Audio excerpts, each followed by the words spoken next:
L'Afghanistan reste encore mal connu du monde occidental. L'Afghanistan, un carrefour de 750 000 km² au cœur des nations asiatiques.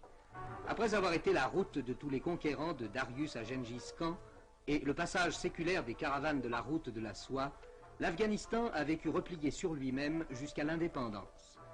Il est resté le pays des nomades qui élèvent ses moutons de race caracule dont les agneaux fournissent le Breitschwanz et l'Astrakhan. Un pays de cultivateurs aussi. Les fermes ont gardé d'un passé d'invasion des allures de forteresse.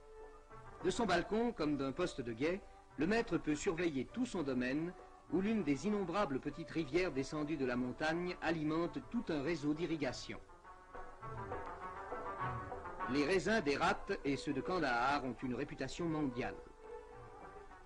Bâtis au pied même du massif de l'Hindoukouche, Istalif est la ville des potiers.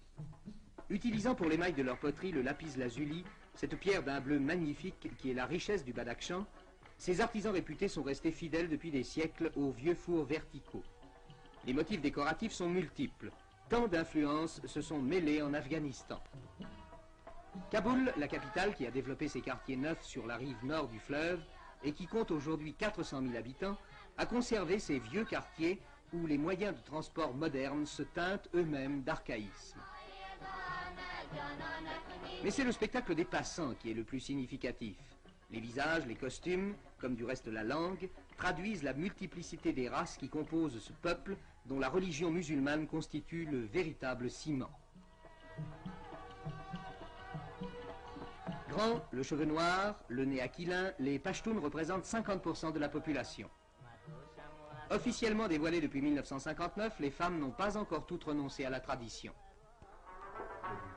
Faire sortir de son archaïsme ce pays carrefour, telle est la tâche à laquelle s'emploie dans son palais de Gulkana l'actuel souverain Mohamed Zahir Shah, qui compte sur la nouvelle constitution de 1964 pour précipiter l'évolution de son pays.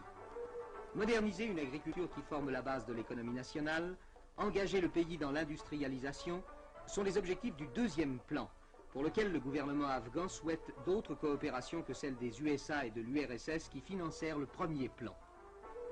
Et à côté des artisans qui continuent de confectionner les paysards, ces souliers des 1001 nuits, 2 lycées français participent d'ores et déjà, avec les nouveaux établissements scolaires et les facultés, à la formation des futurs cadres de l'Afghanistan moderne.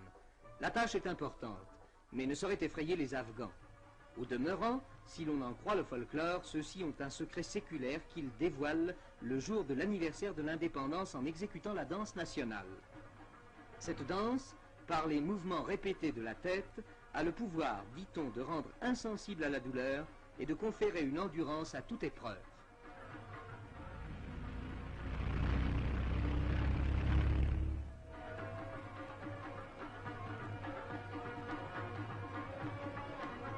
Le folklore exprime parfaitement le goût pour l'énergie du peuple afghan. Cette énergie aujourd'hui employée pour faire entrer le pays dans le monde moderne.